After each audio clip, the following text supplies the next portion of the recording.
blue light technology is what they use in the casino Mm-hmm. with no clocks and no windows, so that anyone who's ever been to a casino and felt the draw and noticed all of a sudden it's 3 o'clock in the morning, what the hell am I still doing here? Mm-hmm. You know what It's it's from about. that. Yeah. And that's the same technology they use in our screens, Yeah. which is probably not an accident.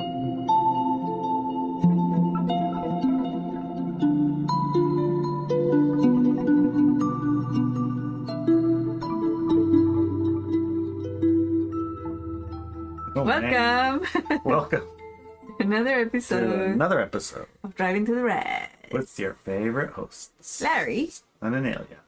And we just went, oh wow, because there's a windstorm happening right in front of us. Yeah, we got 60-mile-an-hour winds today. Allegedly, they were supposed to start at 4 a.m., but they didn't.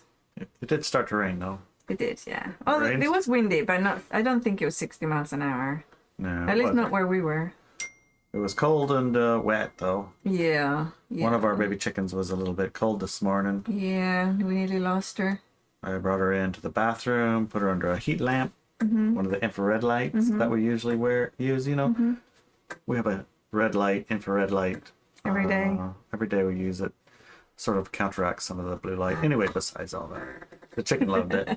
She was all like huddled in this I little know, thing. thing. And she She's was so cold. little tottery. She was dottery. Oh no, she I was mean, just too cold. They've been running around just fine, and they have a mama, and they usually sleep in them. But last night was just too much. It was too much last night with the wind. And Two the of them were rain. good. She must have got left out of the wing. There's only Okay. 2 wings in a mama Yeah, chicken. for that size chicken, yeah. She's been a good mama. She stayed with them a lot longer than other mamas. Yeah. Anyways, I know. we 15 also minutes. have a second part to this podcast Oh, that's right. for there all is. supporters. $8 a month. And it is at drivingtotherest.com. We have a panelists there, expert panelists, and we go deep diving into all of these topics in an uncensored way. Yeah, we place that second part in platforms that are not censored, so you can get deeper into the story every time. Yeah. And some indeed very strong revelations about stuff that's happening on the planet. So yeah, that's for the second hour. Become a supporter and listen to way, way more in-depth information around the topics that we talk about. And what are we talking about today, honey? The veil. The veil is thickening. Yes. What veil and what thickening? Well, I thought Halloween is when the veil was thin. indeed, the veil is thin between the in-between worlds and this one, for sure.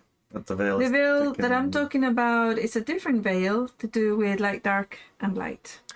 Oh, the veil between these two realities is thickening. Yes. Yeah. While the veil between other realities sometimes was thinning. Mm-hmm. Yes. I don't know what other realities you're talking about. Halloween one. Yeah, they had the spirits and the elves and the other creatures in our universe and ours. The veil is very thin at the end of October and November. And I'm not actually sure whether it's just in the Northern Hemisphere and then there's a different date for the Southern Hemisphere, or whether it's a general, overall planetary one where the veil is different, Not sure. There it is. Haven't checked. Either way, let's Either go into our way. article every week. You write an article, and that's what this podcast is based on. Most of the time. The article that you write. Mm-hmm. Yeah, pretty much almost all the time. Pretty much most of all the time. So this one's about the veil between the two realities that are essentially splitting. And I'm Inelia Benz, and I'm a wisdom keeper for the Mapuche tribe in Chile, and also for other tribes that have adopted me. So let's begin. Okay. In the October Live meeting at walkwithmenow.com, that's where my students go. If you want to learn more from this wisdom keeper, go That's to where you go. walkwithmenow.com. You get a whole bunch more stuff. Everything you could possibly be interested in. Yeah. And we're interested in interested people, intelligent people, independent and discerning people to to go there and study with everyone else. Most of the study groups are actually Self-forming, self-forming. They do their own thing. self-organizing. Yeah. Yeah. And attended. Well, very well attended, yeah. Anyways, we discuss an implication of the technology used to dampen the senses and intelligence of the population of Earth. The question one of my students brought up was about the removal of memories at a large scale. We explored how our memory of history keeps changing, and even how world population numbers are based on statistics, models, and estimates, not really reflecting what is real, but more an illusion to support a narrative. That model to support an illusion that supports a narrative thing. Mm-hmm. I had no idea how widespread that modeling idea was to support. Did you check it? Well, I did check the population one, but I remember the fish one because at some point in my fishing career, I've always been curious, you know. So I want to know the origin of like how much fish do we get to catch? XYZ. Mm-hmm. Well, how did we figure out that number? Mm-hmm. And most of my peers were like, there was a certain amount of blame. You know, it's like, the reason we got none is because they don't want us to get any. Yeah. Right? Yeah. It's like, well, how much should it be? Well, we don't know. So I guess we should find out, right? We should be the one saying how much we should get, not the one saying, thank you, can I have some more? Right, yeah. Because you're out there and you can see the fish, right? Right, because the observations and the statistics that you were number given. that was given, they weren't even close. They were like, are these even related? Mm-hmm. Mm-hmm. I don't understand how you come up with these numbers, but okay, let's look. And so essentially that's what I did, scratched at it. When I scratched at it, I found it was based on a model, and the model was based on a bunch of assumptive numbers, and the numbers were able to be tweaked to create whatever answer really needed to be given. So if the population is going up, you just tweak this number, and everything's looking good. And if you needed to go down, you tweak this number, and it goes down. Mm-hmm. And I was like, well, how and who would be tweaking and why, you know? Mm-hmm. Well, it's often the silliest thing. It's like, this guy is going to get some money if these guys get this thing. In order to get this thing, the population needs to go down. So he can tell them, you know, I think this number is wrong. You need to change it. We've been assuming the wrong things. And then it's just like, it can be as simple as that. Mm-hmm. And it serves somebody's agenda, somebody else's agenda. So right now our population agenda is clear. The world's overpopulated. We need to do something dramatic about it. Mm-hmm. And that means in order to save everyone, we got to kill everyone, or some story like that, right? Something like that. Anyway. So you can fact check this yourself. Go to any website that says it's counting the population live, and then look and see where they're getting the numbers. And you're going to find statistics, estimations, assumptions through previous historical records. Growth rates, birth rates. And if you just going like, you think, well, you know, they do census every year. year. Census every so many years, yeah. Count everybody. And if you get to those numbers, you'll find extremely low numbers compared to the estimated numbers. Look at the power out. Look at our power out map. It's kind of funny to see how many people are without power. And, you know, the number they're giving us for our population and the number that are actually out of power, boy, that's a lot different. Yeah. Like we got 40, 30 people or 20 people or 8. I don't remember. It's a really, really low number on our entire road, right? Yeah. But it's quite funny. But it's one of those things don't match when you look at it, but the numbers are so big. You start to lose grasp of them after a very short amount of time. It's like we're 70 billion trillion in debt, and we have a population of 8.5 billion, maybe 9 billion or 10 billion or some giant billion. So that's hopeless to try and figure out how to count that many, right? And that's what this leans on. This leans on your exhaustion and acceptance of what's given to you. Yeah. Right? Yeah. One of the things that can quickly happen when you see that much of what is being taught in schools and what we learn growing up are falsehoods, and that there is technology which is patented and constructed around the world to stress our bodies and our minds, is that we quickly fall into the victim, aggressor, savior mode. Well, yeah, it's And like then what do we do? it's like we got to go fight the machine. When we fall into that paradigm, like that energy of they're doing this to us and blah blah blah, Or save people from the machine. yeah, or try to save people from the machine, then we are, quote, feeding the beast, unquote. And we are fulfilling its purpose, which is to engage in At the war. light dark paradigm about something. Yeah. Anything at all is fine. Yeah. It is true. It is true. One of the things I have to remind my students and co-creators of the new paradigm at Walk With Me Now is that nothing can happen to us without our agreement. If we forget things, it's because we choose to forget them at some level of awareness that we're subscribing to. If we get mind fog, it is because we choose to get mind fog. If we get stressed, it is because we choose to get stressed, etc. Right, and nobody's discounting the fact that even though we're like unconsciously choosing it, because, and even at some levels conscious, it's like when you go to bed at night, do you turn your phone on to airplane mode, or are you just like, Leave it next to it's your no head. big deal, I could just leave it off tonight. Do you switch off your Wi-Fi? Switch your Wi-Fi off at night, if you have it. Do you Have you got any wired technology that will neutralize your neighbor's Wi-Fi because you have 50 of them because you live in a city? Yeah, you shut yours off, but you live where there's 50 of them zapping into your house. So, Yeah. like, well, I did my part. Yeah.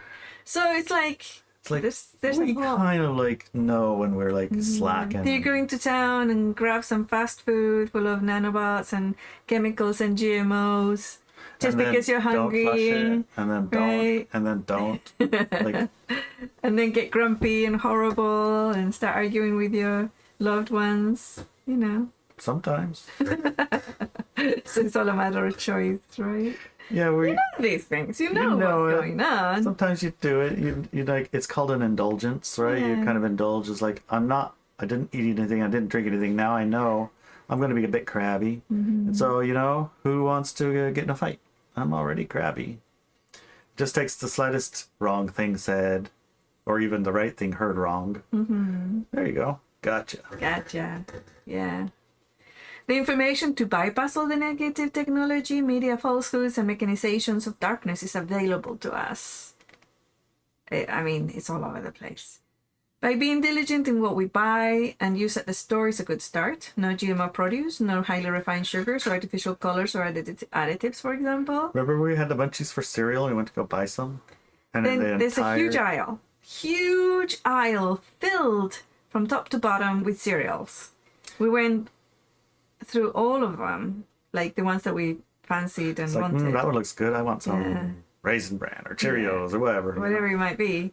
You look in the back and it's genetically modified. Used with GMOs, Yeah. made with bioengineered ingredients. And you're like, Ingredients. about What? it's like heroin. I decided a long time ago, not even once am I going to just try heroin, Uh-huh. I'm just not going to do that. Yeah. No matter how altered my thoughts are at the time, even if I was drunk off of my mind, I'm still not going to try heroin. And for some reason, bioengineered ingredients has the same, whatever you do, don't have it. indulge in that. If Don't it has indulge that, in just don't eat it. Don't eat it. One So of the even if you want cereal, yes, or in the case of Oreo, I wanted an Oreo. we love Oreos, but No, we don't anymore. no, because now they had to reveal that they have genetically engineered. And Ritz crackers, you remember how much I like Oh those? my gosh, yeah, you do. But I don't anymore. And as a matter of fact, on the entire aisle of Ritz crackers, and the pretend Ritz crackers, and the Ritz crackers made by somebody that ain't Ritz, all of them were the same. I know. I couldn't buy any. And so And my favorite cookies, the wheels, pinwheels. pinwheels, yeah, they changed those. Yeah. Now they're bio too. Yeah, So we just don't. right. It's just one of those. I mean, It probably does sneak in through other stuff, but right, we're not consciously. Like, right. You're Not right. at the level of numbers that you might if you didn't look at the labels, right? Right. If you weren't paying attention, you would probably be almost exclusively eating that, right? Yeah. Without being cognizant of it. It did turn out when we went down the cereal aisle, I found one and you found one. Yes. And they weren't even what we expected. No. I was not the one I picked, I almost picked as a joke. Lark is like, Yes. this one's totally going to be bio. And then I looked at it as it was and I was like, it doesn't what have happened it. to happen? How'd that happen? It did and have other things in it that were not very good. Well, I was just whole bunch of colors and just a little bit of pink. Could have come from carrots. No, they said the E-number colors listed in the ingredients and the blues and the reds and all the others, plus the corn syrup and whatnot. Okay, well, I don't know about all that. I'll double check. Yeah. I thought it said delicious and nutritious and no GMO. That's what was the ingredients. Okay, besides that, the point is that taking that into consideration as a part of what you do, right? When you go to the store, you look for that, and you look for that, and you look for that, and you avoid these things right, as best you can. And yes, you know, I'm not expert, or I mean, I'm not a slavish follower of that, but the GMO thing, I am. Yeah, I definitely do that. Yeah. If I find one, I just toss it in the trash. Yeah, not like in the store, but you know, in the house. Yeah, and check your favorite brands again, because I was have changed. Yeah, I was always buying a brand of cookies that was really good. It used to be non-GMO and all the things. So one on our trip, I just grabbed like 5 or 10 of the packets of cookies, and then Larry looked at one of them, and he says, "Wait, this is made with GMOs." I said, "No way, they never used to do that. They used to be one of them good guys. Are you kidding me?" We checked all 5 bags. They all had them, so in the trash they went. I was very disappointed about that. Yeah, it is disappointing. But there's other stuff that doesn't have it. The thing to like, and they're labeled now, so it's not like on the front. No, but it's hidden in tiny little letters. But you can find it. Yeah. There's only one reason to use bioengineered ingredients is so that they can slab on a pesticide. Yeah. There's no other good reason. Yeah. So anyway, I mean, if you want pesticide, just go to the aisle in Home Depot. They have it by the gallon. Or a little bit in your cereal when you. Yeah, there you go. Or you could pour some in your crackers. Okay. Step out of the righteousness, honey. You're feeding the beast. Just being practical. By being diligent in what we buy and use at the store is a good start. No GMO produce, no highly refined sugars or artificial colors or additives, for example. We also have the means to remove heavy metals from our bodies in various ways, and we are able to supplement healthy minerals and vitamins to support our bodies. That's pretty important, though. Yes. So a lot of these things you've got to buy. And I did have a person, Energy, saying, what about if you're poor? You know, you can't buy that technology. You can't buy those treatments. Oh, the things to get rid of metals and things. So I'm thinking, don't forget that if you're going to choose something, you're going to use any excuse to do it. If poverty is going to be your excuse to do it, then fair enough. Right? I mean, we've used money to push us around. Yeah, we have used poverty and money to push us around, for sure. There's no judgment there, but do know that there are tools, that I've created tools to move you out of that. And Larry and I have moved out of it quite a lot. But of course, our goalpost moves further on as you see how much you can actually do when you step out of poverty, right? So how many projects can you do? How many people can you employ? This is a different energy to, oh my God, I don't have enough money to remove the heavy metals out of my body. Right. Yeah. Even though an expensive machine, you know, it's like they have used ones. I mean, I bought the craziest stuff on eBay. I was like, I want to get one of those violet ray machines or something to try that out, remember? Yeah. And then I was like, looked in the violet ray Tesla machine, coil, whatever's, and they're like $3,000, $4,000, $5,000. Like, I'm curious, but I don't think I'm that curious. And then I went on eBay and I found old broken ones for like $50. Yeah. And then old, not broken, barely working ones in a tore up box, maybe for $100. Like, yeah, I'll think I'll try it for $100. And then remember we found the modern versions of the same thing. Yeah. Yeah. They weren't that much. No, they weren't. They had different names, and they were anti-wrinkle machines. Right, anti-wrinkle machines. And it's like $50 or $100 or something. Yeah. So, you know, for getting rid of heavy metals, there's tons and tons and tons of things and ways. And Lots and lots of ways. And whatever creation of finances or reality you're creating, once you decide you're going to do that, you're going to orchestrate all the support that you need to be able to do it. So maybe you're going to make best friends with your neighbor and they have all these machines, right? Or you go Or even whatever. Google on the thingy and you find there's a clinic down the road that has the machine that rents it for $10 a session or something. Yeah. You don't have to buy a machine to go Right. use a machine. Or maybe there's charities out there for free. You know, you're going to find it because you're going to orchestrate the support that you need. Or you make a little group of Yeah, like get it 5 of together. you and you buy it together and use it in a cooperative fashion. I mean, there's There's ways lots of ways to around do it. it. There's lots of ways around the I just can't afford it. That's just one of our excuses we like to use. Yes. Okay, so we can also remove pure blue light from our home lighting or technology devices and adding red to it. And spending more outdoor time eliminates much of the negative consequences from these technologies, the blue light Including technologies. grounding, right? Including grounding. Grounding, take your shoes off, walk on the grass, you know. So the blue light is a thing that Fascinating. fascinating. Do some research on it. And it's easy to counteract. Right. It's also easy to fall under the sway of. Yes. It's like a self-fulfilling Sneaky. prophecy. Yeah, If it's very sneaky. you have very important work on this computer, and then the computer's blue light is like making you feel like your very important work is really, really, really important. So you can do some more of it, and more of it, and more. Pretty soon you're all blue lighted out. And zing, there you go. One more way that you can become the victim of the machine, right? Yes, yes. Whereas you add in some red light, and it's just like you're in sunlight. And if you do the filter, I think there's programs The that you night can do, filter, and there's yeah. apps that you can do to make your screen not be just Pure blue blue. light. Right? Just think of it this way. Blue light technology is what they use in the casino. With no clocks and no windows, so that anyone who's ever been to a casino and felt the draw and noticed all of a sudden it's 3 o'clock in the morning, what the hell am I still doing here? You know It's what from about. Yeah. And that's the same technology they use in our screens, Yeah. which is probably not an accident.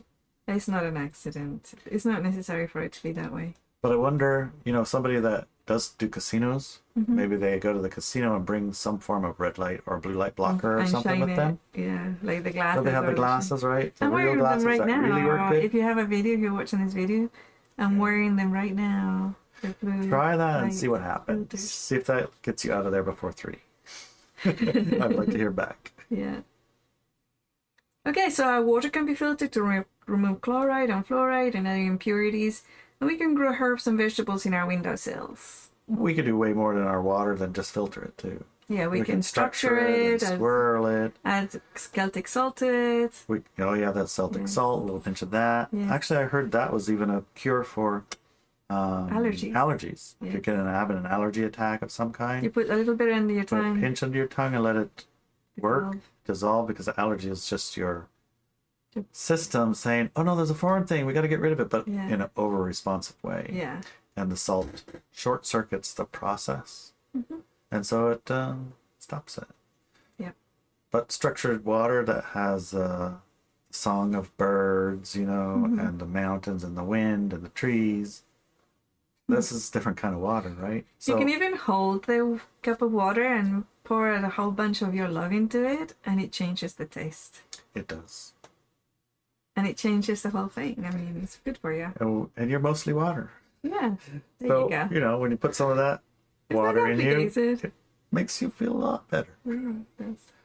Anyway, We can reduce or remove television and news inputs, including websites that carry a lot of doom scrolling news drama. yeah, the doom scroll is real, people. You know, If you want to this. know, if you want to know how bad the world is, go doom scrolling for a little while, and it'll You'll be be very terrible. depressing. Be very depressed after about a few minutes or an hour. It's like, uh-oh. Only problem is that you have to continually doom scroll Or and it then goes away. recruit other doom scrollers Oh, yeah. into your group To discuss it. so you could, Yeah. keep each other apprised of how doom it is, and then go get another doom scroll dose. Pretty soon, the world is a pretty dark place. Yes, yes. Even though you look outside, the grass is still green and growing, and the birds are still tweeting, and nobody actually is pounding on your door trying to, force you. you to turn into a different sex or whatever it is. But you're doom scrolling pretty soon. You're pretty sure they're gonna do that, right? Oh no! If we don't elect the right person, we're gonna all be whatever. Cabbages. Cabbages. All right, Yeah, so step away from the doom scroll. yes. Removing alcohol and drugs that break open your energy body to be possessed by their entities is also a good plan right now. And some people say, I only have 3 beers a week or a couple of glasses of wine Whatever in the that weekend. number is, I know that ain't the right number. I only ever drank like maybe 6 beers, but I don't know how that case is gone. Yeah. But I only had a few. And I'm not talking just about the situation that Larry's describing, which is an alcoholism, which is a serious, serious condition. I'm talking about just your regular person who drinks a couple of glasses of wine in the weekend. Right? I wouldn't call them alcoholics, but the alcohol, when it gets into your system, does break open your energy field. They call it spirits for a reason, right? And people who, I've met a lot of people who are addicted to alcohol and some other drugs that do that, and they continuously say that they're fighting their demons. And True. I've heard that too. yeah, and that's not coincidental. There's It's like your higher self is telling you something. but also they know what it is, Yeah. right? They know, they can perceive it and sense it. And for me, demons are just a word that we say for negative entities that feed off negative emotions. Right. Lower frequency. Yeah, and those lower frequencies and emotions happen through the destruction of a person's life and or fighting, arguing, taking sides, and all the other things. Or the after drinking depression. Yes. All of those will feed those entities, so they'll encourage for you to continue. Now, you might think, well, a couple of glasses of wine or just a couple of beers a week is not going to do that, but Not only that, think how much happier they This feel. day- Yeah, I'm social and I can talk and I'm not so blah blah. There's a lot of excuses. The same as like, well, it tastes good and it's refreshing and it's hot out it's there. delicious and it's my one treat. And The I one treat that have- they can't take away from me. Yeah. So there's a lot of It's like excuses. I'd rather be So gone when I than say have to to give you, that up. when I say to you, don't drink alcohol ever again, and you have one of those excuses popping in your brain, oh, one is fine. Oh, that's the only pleasure that I have left, or whatever. So I don't do that much anyways. Those excuses are those demons talking through your mind. Because actually, if you didn't have those demons, it would be, yeah, sure, whatever. It really would not matter at all. Whether you were drinking a glass of fruit juice, water, or a glass of wine, it wouldn't make any difference. Or a bottle of beer, or some soda pop, or whatever, it wouldn't make any difference. It's a little like the cereal. I really, really wanted that cereal, but then I seen what it had in it. It said, has that? I'm like, I don't want it. Yeah. And it'll be like the same with wine. If it said it has alcohol in it, I'm like, oh, I don't want it. Yeah. It's that. Right. That's impactful. Yeah, I really wanted that cereal, but not if it has that in it. Mm-hmm. I really wanted that taste, but not if it has alcohol in it. I don't Right. want that with alcohol. Yeah. Drugs.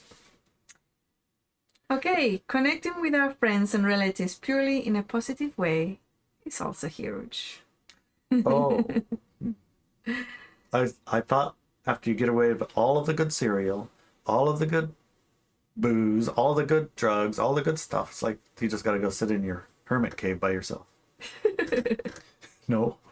No, this is connected to something else. No. When the veil thickens, some people believe that for you to have a happy life or continue with your idealism or whatever, so your religion or what it might be, you have to cut off everybody in your family and your friends that don't agree with you. Don't agree with you or still have drama in their life or whatever. Yes, they're still indulging in a lot of victim-aggressor drama or bullshit like that. And it's not like that at all. It's not like that, obviously. Yeah. Because we're not going from this, the world is not splitting between light and dark. And a lot of people misunderstand that. We're not splitting between light and dark. We're splitting between light, dark, and light. So light without dark and light with dark. That's the split. So all of your friends and relatives and everybody else is staying within the light dark paradigm, which contains the word light in there, right? You're choosing the light paradigm. So you can actually engage with them with a little bit of effort just on the light side of their reality. Do you see? But if you fall into righteousness, or you want to save them, or you change them, or fix them, or tell them how wrong they are, that's not going to work. You're actually falling into the dark part, the divide and conquer, the us versus them energy. You have to be conscious and aware whether you want to keep a connection, and then go for that connection, however that might look. Yeah, but you're conscious, you're aware, and you're doing it in a conscientious way. Because of what you want. You want to keep that connection. Okay, so the veil between the low frequency goings on Earth and our true nature being reflected back to us is getting thicker every day. That's the veil I'm talking about here. When we step over the veil to play a low frequency game with those who choose that paradigm, we can often get stuck there. But the fact that you're reading this means that you are ready to take back control over your experiences. Some people think that the only way to not play dark games with those people, often people we love, is to block them from our lives. However, please remember that the split is not light versus dark split. It's a light-dark versus light. This means that the people who have chosen to not to co-create a light paradigm have chosen to stay in dark-light one, the one we were born to and grew up in. The experience of that light-dark is accelerating and amplifying both the experience of dark and their experience of light. This translates in us being able to still be very much connected to them in the light only. Of course, remember too, right? There's someone else in that mix. They have to be willing to connect with you on the light side also, right? Yes. It's not like it's a one-way game. If you decide, Correct. They have to. Yeah. You can't push it on them. Can't push it on them any more than they can push it on you. Exactly. And, if they're willing and you're willing, then it can happen. Mm-hmm. Just remember, it's two willing parties, not one forcing. Yeah. Either way. Of course, no matter what, if a person is abusive or evil, or in extreme force of dark experience that puts your life and sanity in danger, don't try to stay connected to them. Think about it this way. If a person is being physically and psychologically abused, would you tell them to just connect with the abuser with love and light? No. You probably tell them to call the police and get the abuser out of their lives, right? Something not just take it. Because Exactly. they have a light side, so just connect with their light side. It's not going to work in that situation. I use this example because all situations are different. What I'm talking about with regards to connecting with the light is those people who are regular, good people who choose to continue playing power over others games and fear-based victim, aggressor, saver cycles, but are also conscientious about being loving and caring individuals in their community and with their family and friends. Right, so they might watch the news too much, and that's essentially doom scrolling. Right? Yeah, or they might be and they get engaged in that news a lot, but what they really want to do is, cooking a nice meal with their friends. Nice meal with their friends. Yeah, or go hiking together, whatever. Remember, it's your choice who you stay connected with and who you spend time with, and what you do with those connections and time. Be conscientious and aware when you do. At the end of the day, it is your choice to spend time with others. When you're tired, crabby, hungry, and thirsty, or when you're clear-minded, filled with joy and power. I suspect. Stay true to the reason you're here on Earth. Right, I suspect if you do that part, stay true to the reason you're here on Earth, and you wake up in the morning and you skip breakfast, and you didn't sleep very good, not the right time to go trying to engage with a challenging person who's playing light dark games, right? Right. You're just setting yourself up. Yes, exactly. And them too. Yeah. So, be conscientious. Yeah. Be aware. Exactly. Like for us, we go to town, we're around a bunch of this or that, we might get overdosed with toxins of some kind. When 5G, we get home, 6G, 7G, I don't know what G they're on at the moment. when we get home, we Our might body's stressed. do the things that help clear our system of the stuff that we might have encountered. So that we don't have to build up to it, be influenced by it, or, get sick. Right. And be forced by your body to stop and flush it out for reals. Mm-hmm. It's an interesting thing to think about. The veil is getting thicker. Yeah. And I think that's interesting. That's very perceptive because it does seem true. Mm-hmm. I noticed it also. I wonder if our panel has noticed. Yes. because we engage mostly at a physical level with people like you're listening. We're listening with you and talking with you and those on our panel, and not too much on a daily basis with people who aren't really actively engaged in the light paradigm co-creation, right? Yeah. But most of our panel have day jobs, I suppose you might call it, corporate jobs, government jobs. So they're engaged with all different kind of people, all different kind of selections. And I'm wondering if they're noticing this veil getting thickener on their end. Yeah. What do you think? I think so. Why don't we ask them? We should ask them. Okay. Let's see what their experience is. If you want to hear what an expert panel might have to say, engaged in like regular day jobs, corporate recruiter, and there's a doctor of education, I believe, right? And an engineer, aerospace engineer. What's their experience of this? Architect and mom. Okay, we'll see in a sec. All right. See you then. Bye. Sometimes the consequence of all this cleaning, though, is you become more sensitive to McDonald's, for example. Me too. Or it doesn't taste as good anymore. You're like, It doesn't taste as good. Oh, gutted. It's crazy. Yeah.